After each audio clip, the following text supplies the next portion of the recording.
Looking like it's working. Okay, nobody's on yet. Let's see if live is doing its thing. It says it's live stream starting soon on YouTube. Okay. Oh, it's having a really...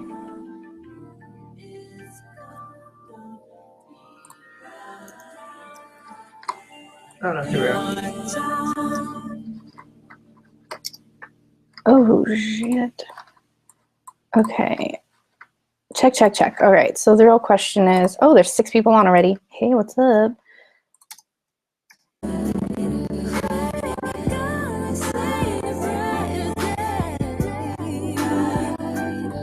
You can actually hear the audio from Ableton?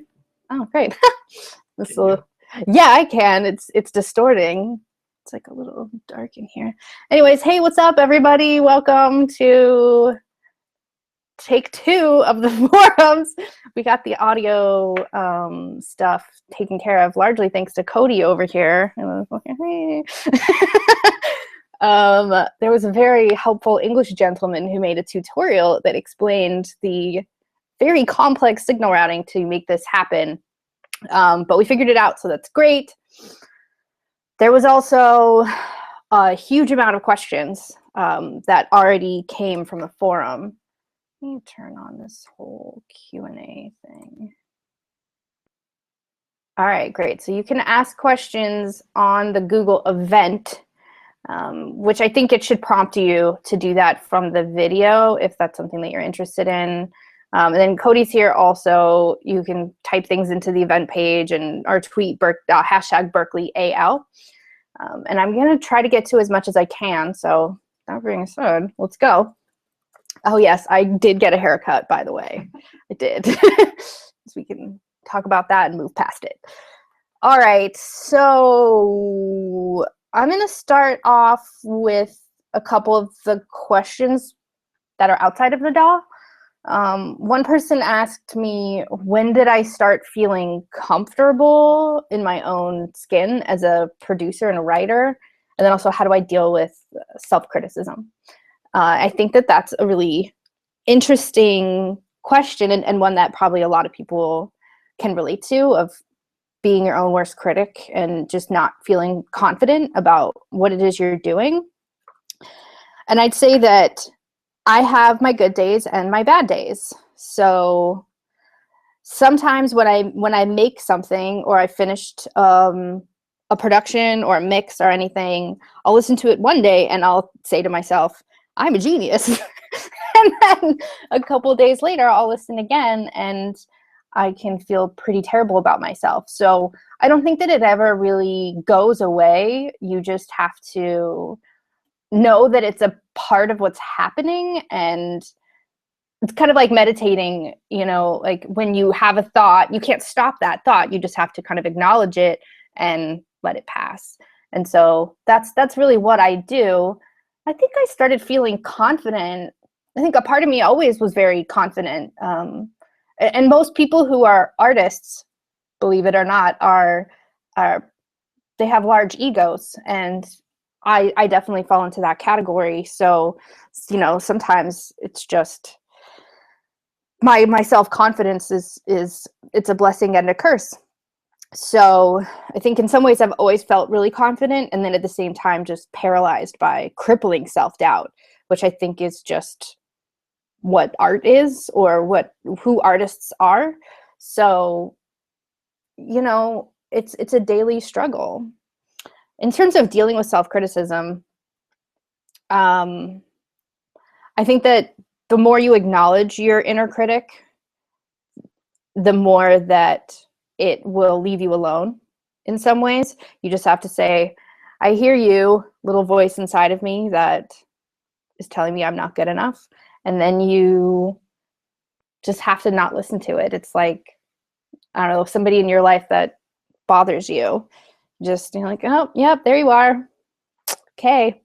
And you just have to let it go. And it's really loud sometimes. And the more you suppress it, or the more you try to pretend like it's not there, I think the louder it becomes.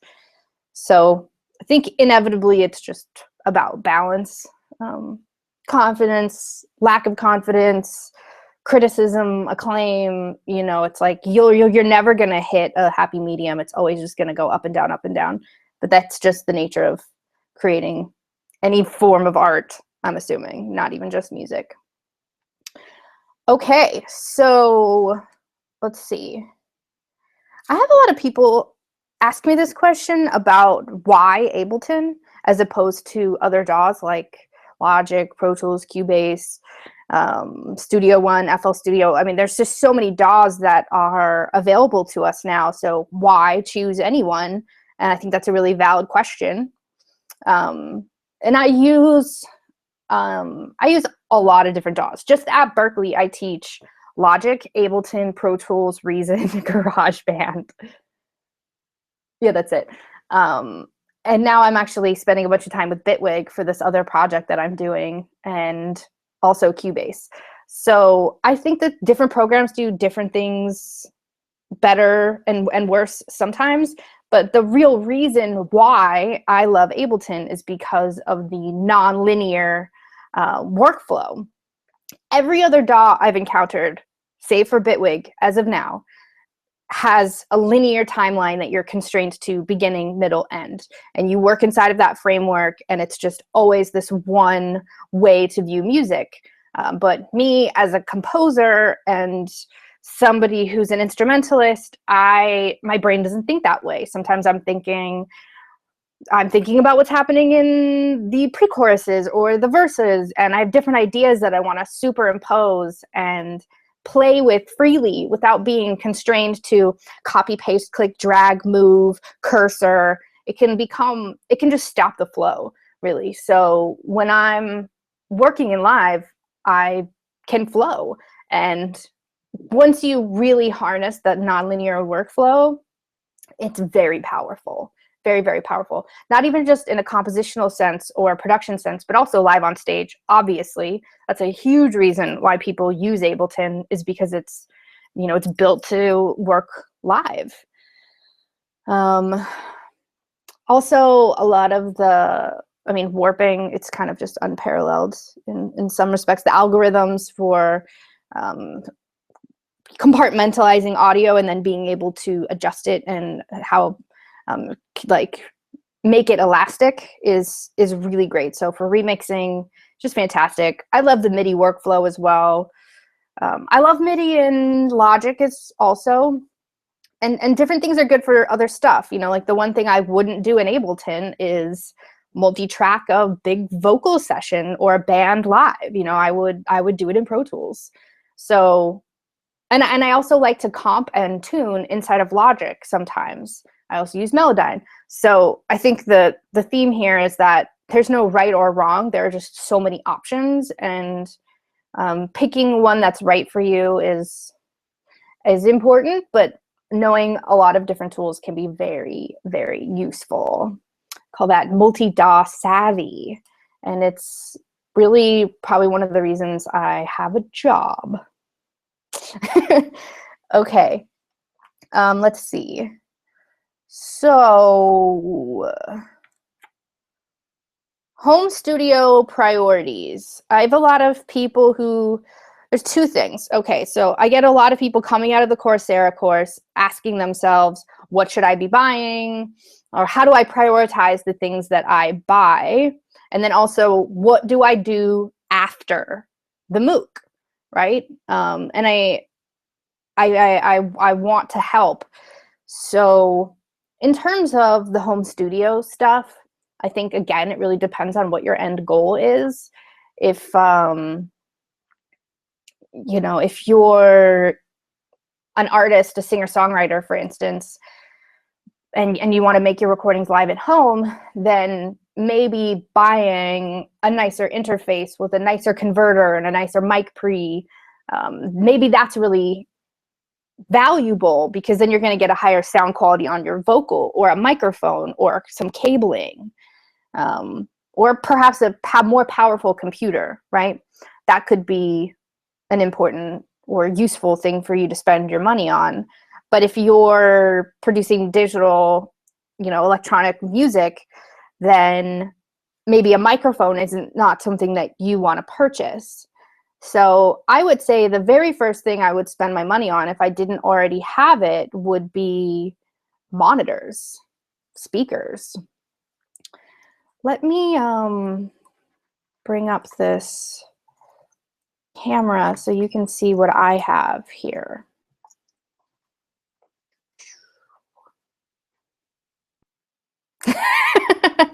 Okay, let me see if it'll just allow me to share that picture in picture. No, I have to share the whole screen. Okay.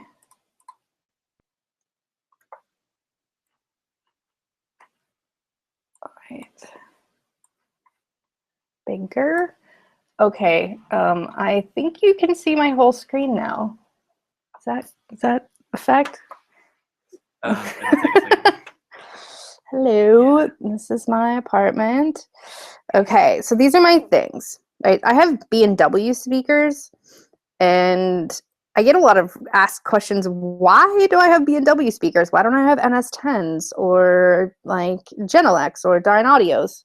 And the answer is because I know exactly how these sound.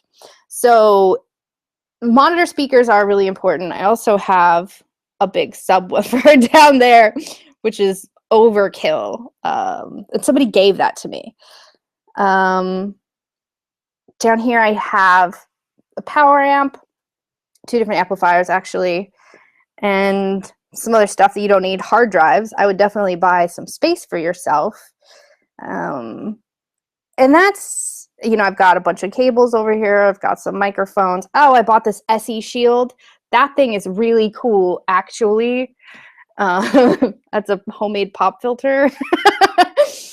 This thing for vocals has been, it's kind of like changed the game for me, to be honest. Okay, I'm going back to not sharing my screen. Okay. Now I want to get rid of the picture in picture. Quit. All right.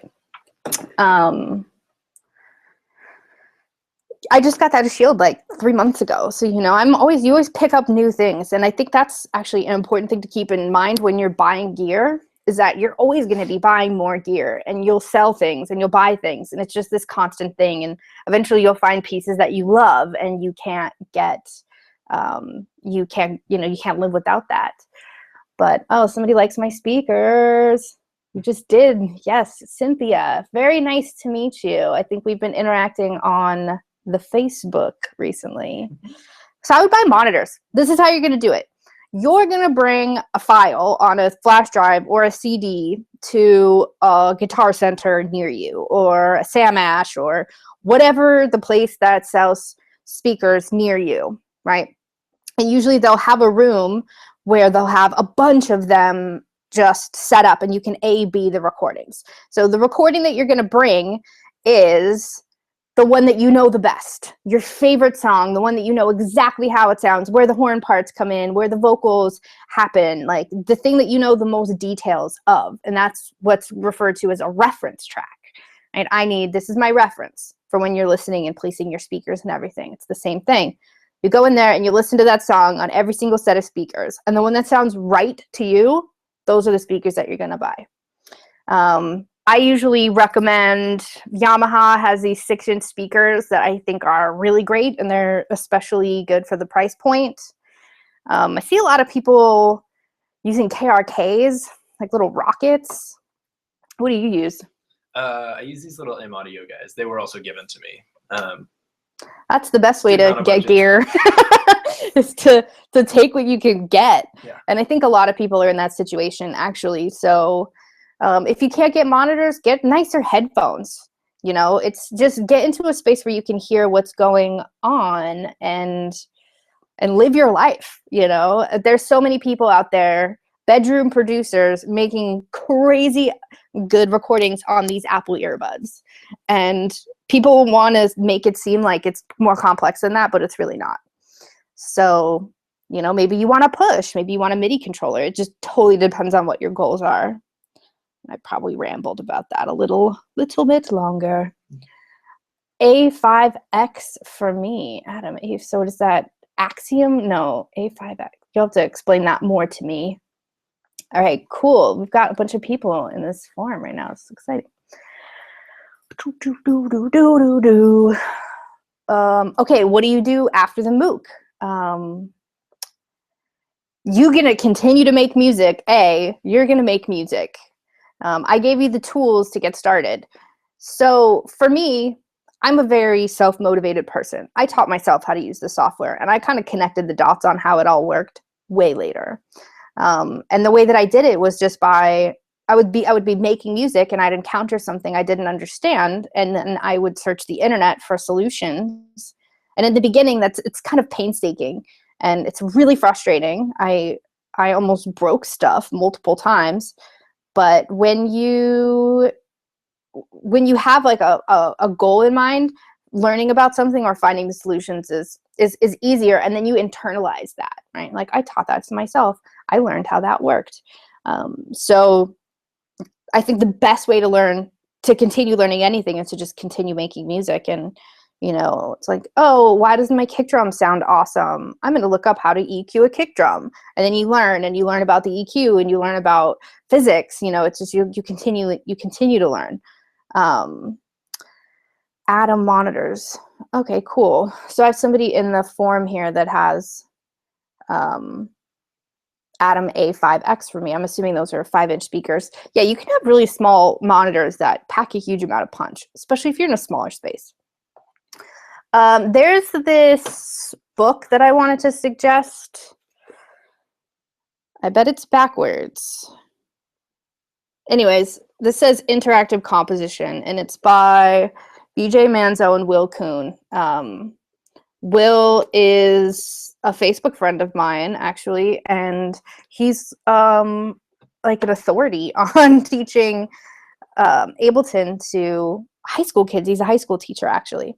But this book is really great. It's very well written, and especially if you have some Ableton knowledge already, it just goes right into, like, let's program a max patch right now. So you'll learn about max programming, and then each section is broken down into different genres.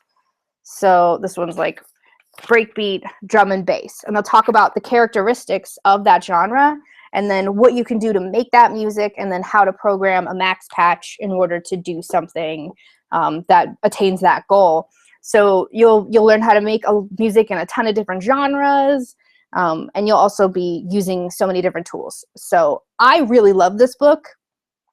I would start there, and that's considerably cheaper than taking a Berklee online course. But for those of you who really want to dig deep into it, I would consider taking a Berklee online course, or from another online school like Point Blank or Dubspot.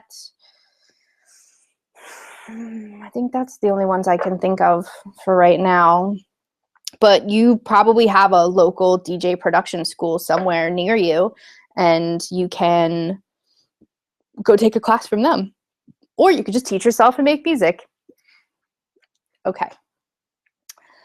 Let's see. Maybe we should move into the DAW for now. I do have a little bit of power issue happening here. All right. Okay, so I had a student ask me about some specific panning tips for three-dimensional stereo field usage. So let me share Ableton with you. Okay. I need to remove some stuff, otherwise this thing is just gonna tweak out. This is a really big session, okay? So don't be overwhelmed by what you see here. All right, so here's a group with a left and a right piano on it. And actually, if I go over here,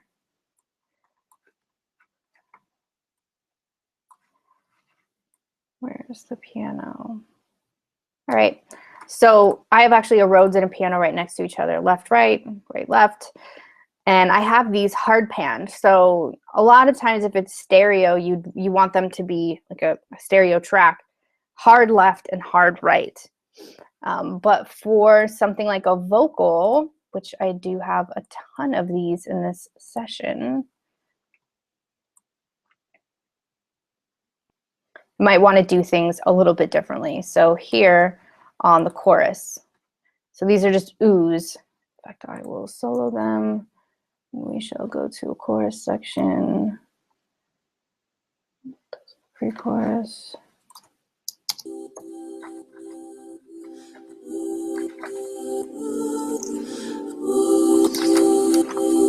So this has a compressor on it, sidechain compressor, so it's kind of doing this little pumping thing. Let me just turn that off. There we go. So you can see these are two of the same. And I just have them panned a little bit slightly left and right. And then here's another layer. And these are a little bit further. And then lastly, the low one, which is hard right and left. So you get this idea of people kind of like standing in a space in front of you. So a lot of times vocals, I'll sweep them across instead of having them like very polarized. There's so many creative ways that you can mess with panning. You can see a lot of times here. Actually, let me go into the drums and we can see what's happening in there. So this is actually just the drum rack. And I have certain things like the tambourine is far to the right. I actually have some routing going on. So all of the delays actually that are on any of these drum tracks is going, this is on an internal send on the drum rack. And then everything that's delayed is going to the left. So I really like to do that a lot too, outside of just placing things anywhere in the stereo field. That's a huge part of it. But also changing where the effects themselves lie. So taking like a return, for instance, and then dragging it to the left or to the right so that the reverb's over here and then the delay's over here. So you can even get some more kind of like cross action happening with the signal. I like to do that a lot. I mean, bottom line, and I've been using this a lot, and when somebody used to say it to me all the time, and it really used to piss me off, but use your ears. I'd be like, how do I EQ this better? Tell me. And they'd be like, well, what do you hear? Use your ears. And it would infuriate me. But really, that's like what you have to do. You have to stop and ask yourself, like, how am I supposed to be doing something? And really ask yourself, what do I hear? And that's a hard thing to do. It's really hard to do. Okay, MIDI clips on a computer. Okay, so I have a student who is making MIDI clips. She's programming drums and bass lines, but all she has is her computer. She does not have a MIDI controller, which I think is pretty common of people who take this course. So when you're programming something just using your computer keys, you are at somewhat of a disadvantage because by default, every time you hit a key, it's going to be at the exact same velocity, right? So you can see here in this clip, I have so many different velocities. So let's just solo this and listen to what we got. So this is actually what we're hearing are, I did a bunch of different drum ideas before I settled on one.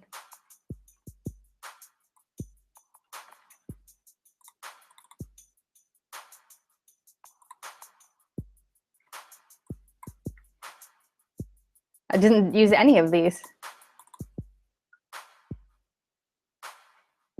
I think maybe I did use this one though.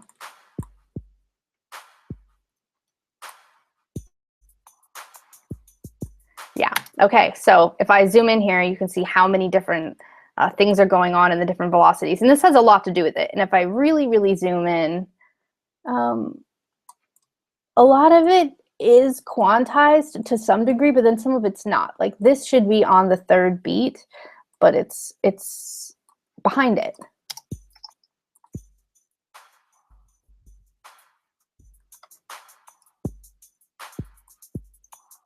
So it's really what it comes down to is timing and amplitude or velocity. So you can change the timing by going in here and moving things around, or you can change the velocities by going in, clicking on something and arranging it or pulling it up and down like that. So that's kind of painstaking in a way. So there's a couple things you can do to just create variation really quickly. So let's see, here are all my tambourine hits, right? So now they're all highlighted and their velocities are the deeper red velocities here in the bottom of the MIDI editor. So I'm just going to grab my pencil tool and I'm going to draw in, I'm going to snake it, that's what it's called, I'm snaking across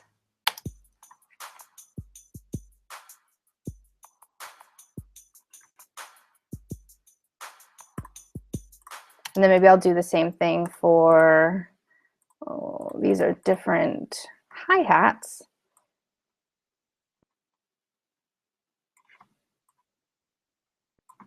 All right, number 2. Because this is how a regular person plays a hi-hat.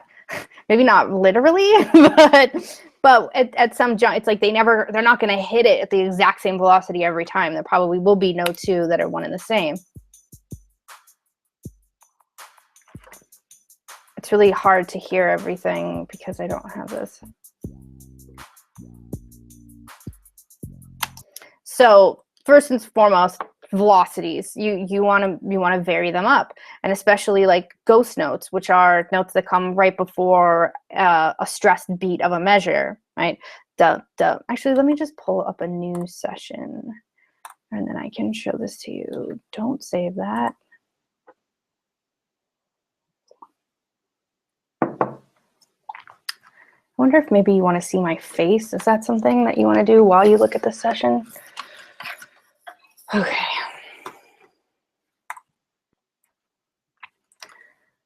Okay. I'm just going to share my entire screen. And then I'm going to open this application. God, that's so crazy how it does that. All right, this way you can at least still see me while I talk about this. All right. So I'm going to do this with my computer. I'm going to do it the exact same way you are. Drums.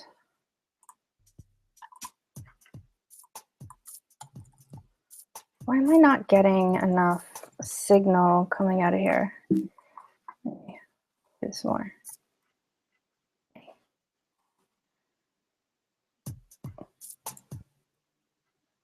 I heard it. Sampler 16. Oh. Oh, I don't know what's going on. Okay. So.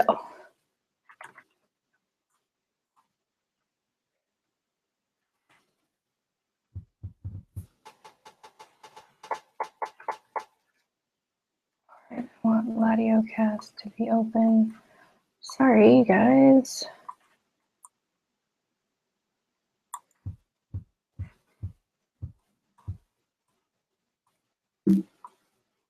All right. So the input and then the output, I guess I could raise that a bit.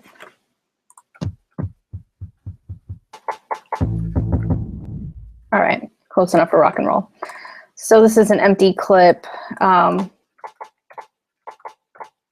a really interesting ways.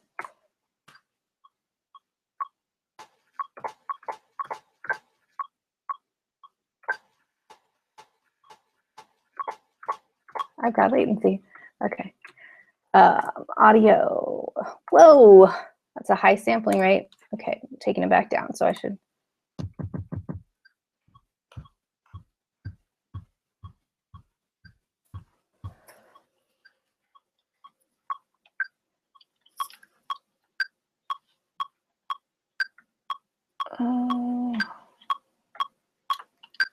This might be a total lost cause. Look at my face. Make some house music. That's what I always want to do. Okay. So I'm gonna session record in now. So I'm rolling. I'm gonna make this a longer clip. Could be a 2-bar clip. 1, 2, 3, 4. 1, 2, 3, 4. 1, 2, 3, 4.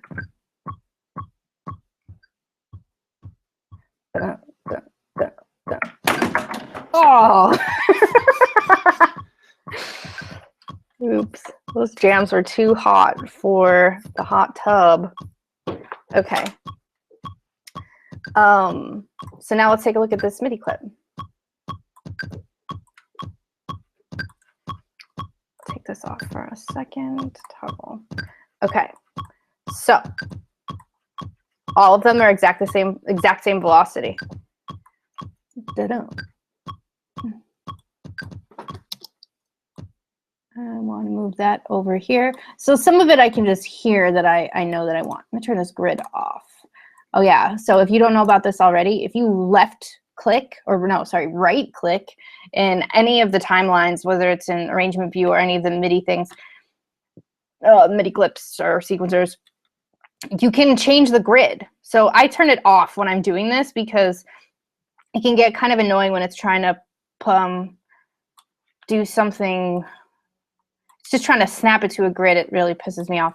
Okay, so you can see these are not quantized, right? So first of all, I'm going to go in and I'm going to go to my quantization settings, edit, quantized settings, because doing it at 100% is going to make it robotic, which is the opposite of what you want, right? So I usually start at like between 60 and 70, and then I do a 16th and the triplet, but I'm pretty good at doing this. So I'm just going to say actually just 16th note was what I would recommend for you to start with.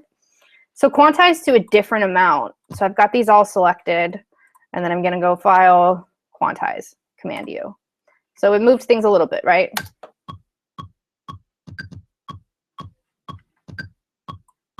Oops. So I don't need that one. That's what I want. All right, so if we go in, you can see that still it's not exactly on the beat. And yeah, you do want that. You don't want things to be exactly quantized because you're not a robot, you're a human. So I'm going to take my little snake situation here. And I'm going, well, first I have to select them all. Do, do, do. Do, do, do, do, do, do, do. More snaking. So you see this is just kind of like haphazard to some degree, and I don't think there's anything wrong with that. Okay, so now I have further access when I exit this pencil tool. So ghost notes, you always want to go da-da. You want the downbeats to be stressed. Ugh, I keep doing that. And so this is just a general rule of thumb for any part of the bar, actually. There are 2 beats in any given measure of 4 that have emphasis, and they are 1, 2, 3, 1, 2, 3, 4. So the unstressed beats in a measure are 1, 2, 4, usually the ones that we clap on if we're clapping right and we're doing a good thing, having a good time. So you always want to have the most velocity or emphasis on these beats, right? So I need to add, I'm going to raise number 3 here, and then I'm bringing this down, and then I'll just bring them all up a little bit.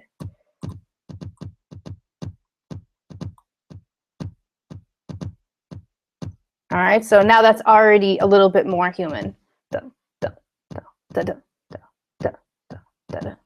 All right, so let's move on to, let's put a hi-hat pattern in. Okay, I'm going to grab my pencil tool. I'm actually just going to draw in. That's not what I wanted.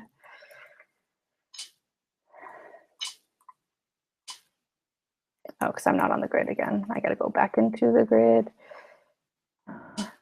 There we go. Now I'm just drawing in a bunch of hi-hat patterns. That doesn't sound very human. It sounds like a robot. It kind of is. So let's start with the velocities. Got them all selected.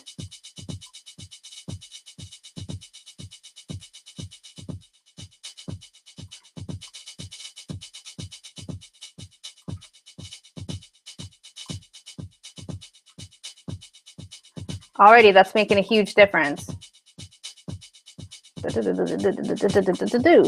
Okay, so let's say I want to just grab them all and I want to just displace them a tiny bit. Okay, so I'm going to go off the grid. So this is a little trick I like to do. We're going to have the hi-hats just be slightly behind. So I have them all selected, and then I'm going to pull this just a tiny bit, goes a really long way. And then I'm going to take this snare drum and I'm going to put it on beats 2 and 4. I need to go back into the grid for this because I want these to be just right on there. Okay, so sometimes it's nice to have the snare all be at the same velocity. 1, 2, 3.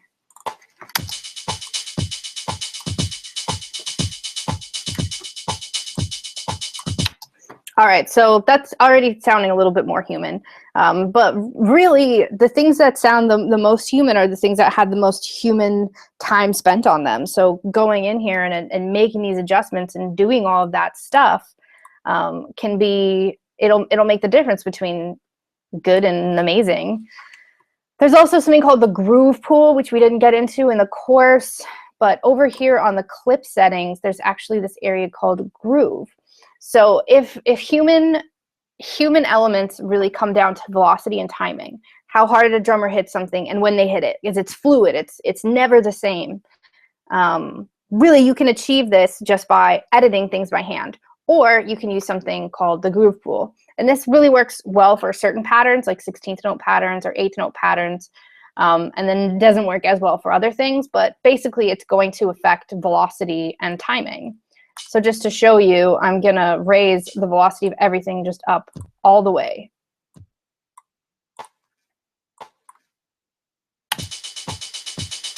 All right, we're back to robotic land. So now I'm going to go to the groove pool, and there's this little hot swap button that'll open, and it's going to bring me on the left-hand side in the browser over here to my groove algorithms. They're just, it's math. So I have a lot of different grooves to choose from. I'm going to go with MPC. So MPC 8 swing. This is actually trying to tell me that 8th note swung. So you kind of have to know a little bit about subdivisions in order to use the groove pool. But I know I've got 16th notes going on, and I'm going to use this swing. The numbers, the larger the number, the more swung it's going to be, or the more further away from the grid it will be. So if you can hear this preview, which might be a little low, we'll listen to some other ones. It's pretty much right on. Da -da, da -da, da -da. So this is telling you what the pattern will eventually sound like. I want to do something really intense so you can hear it. That's maybe a little too much for my taste. All right, 64. So I'm going to double click on it, and then down where I go to groove, I can select that groove that I wanted, and we can hear how that affects the clip now.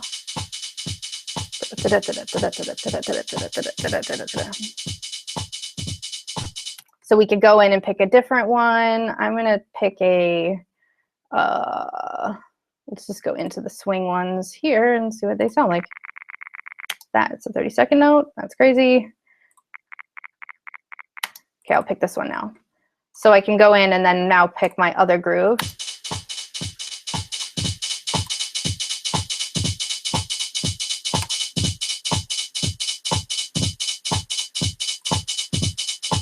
So you can see how drastically different it does make those things.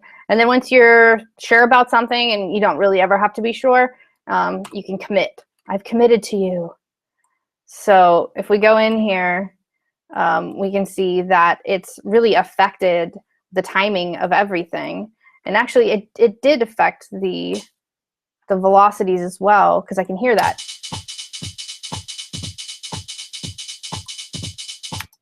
So that's the way that you can adjust the groove to get more life in something without really going in by hand. But I'd say like doing the surgery is probably the way to get the best results for you. And stuff like the groove pool, like Google it, look up how to use a groove, because you know, this conversation that we're having right now is only going to help you for this moment, but you're going to want to find a really great tutorial on how to use it. And then the more you use it, the better you get. The more you edit MIDI, the better you get also. And maybe the first thing that you want to purchase for your home studio is a MIDI controller. Is anybody saying anything I should know about? Yeah, there's some pretty interesting questions happening over in the Q&A section. Some people are asking, I don't know how like deep we want to get into some of this stuff, but people are asking about ways to vary velocities in real time with like LFOs. Ways to like vary the timbre of an attack, because like with the volume of it, because like with drums, when you're you know, when you're louder, the sound is different, which might be like a filtering thing, but that's getting pretty like deep. Yeah, that may be a little too complex for this forum setting, but it is really interesting, and LFOs are extremely powerful, and LFOs mapped to envelopes as well. That's more like sound design, synthesis stuff, and I think a lot of times, especially for new users, it just like even just saying those words is kind of scary. I'm actually writing a course right now for Roly, which is a company that they make this MIDI controller. I shall show you. It's very cool. This is upside down.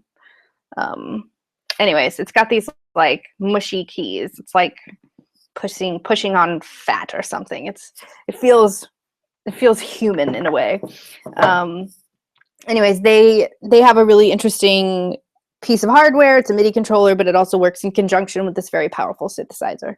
So right now I'm in the process of writing a new course, which is pretty much all synthesis based, about envelopes and LFOs and filters and oscillators and multi-samplers and noise generators and FM synthesis. And that's what I would suggest is taking that course when it comes out in a couple of months. But perhaps I could do like an advanced forum where we get into really complex stuff. But for now, I don't think maybe that's the best. Anything else in like the Facebook or nothing? Someone asked how you finish tracks, like how you motivate yourself to complete something. Yeah. Yeah, that was a good question. So